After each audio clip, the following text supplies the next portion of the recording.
The National Bureau of Statistics has disclosed that Nigeria's internet users grew to 154.8 million in the fourth quarter of 2022.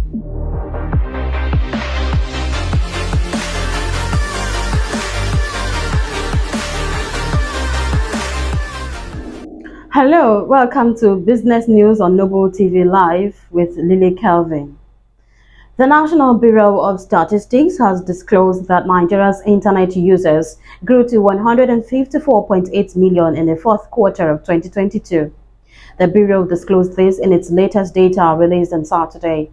The increase portrayed 9.07% from 141,971,560 in fourth quarter of 2021. It added that the number of active voice subscribers in fourth quarter 2022 rose to 222,571,568 from the 195,463,898 reported in fourth quarter 2021, which indicates an expansion rate of 13.87%. However, the Bureau noted that voice subscribers grew by 4.89% on a quarter-on-quarter basis. NBS added that Lagos State had the highest number of active voice subscribers within the period under review with 26,460,877, while Bayelsa recorded the least with 1,571,692.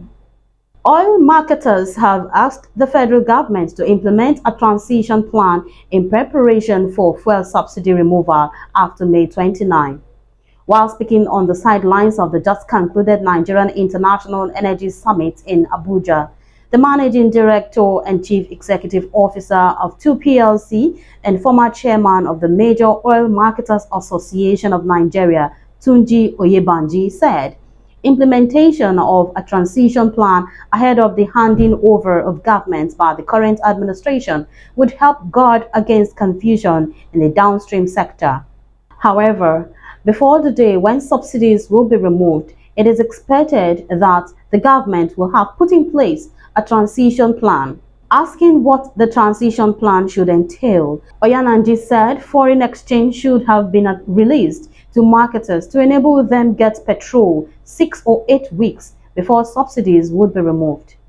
He said being proactive about planning is what is required and products should be ordered at most 6 weeks ahead of the removal. He said the worst thing that could happen would be announcing removal and then no product on ground to sell to consumers. It means the scarcity would be worse than the country have experienced. Also speaking, Executive Secretary of the Association, Clement Insong, advised the incoming government to keep up and improve on the level of interaction with oil marketers. The World Bank has advised the federal government to unify the nation's multiple exchange rate windows and carry out a number of other reforms to strengthen the economy and restore macroeconomic stability. The Washington-based lender, which made this known in its latest macro poverty outlook for Nigeria, April 2023, also said implementing economic reforms in the non-oil revenue space would reduce fiscal and debt pressures alongside the planned removal of fuel subsidies by the federal government.